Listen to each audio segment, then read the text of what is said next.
I'm Angelique Soinos. I'm here in Toronto, Canada, shooting for Oxygen Magazine. I'm very thrilled to be here.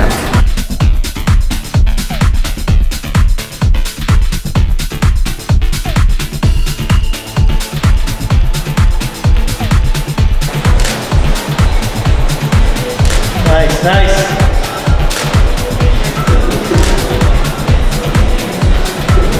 Yeah.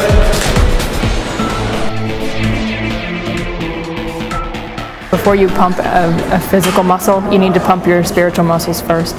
So kind of back to those intangibles. It's always about keeping your character intact, and that's where everything comes from, is within. And if you keep those things strong and sharp, your discipline, your perseverance, your goal setting, your ambition, your prowess, your readiness for this world, I think that really falls in line with any other goal setting. So it keeps me motivated to get into the gym.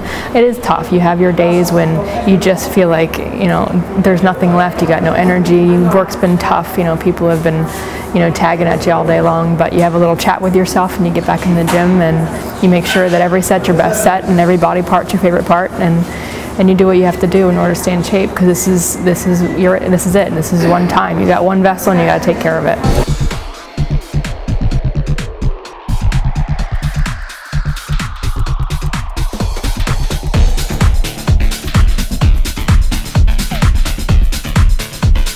Three things that my oxygen readers don't know about me. I speak Greek, I'm a 3rd degree black belt, and I could probably do more push-ups than a Marine.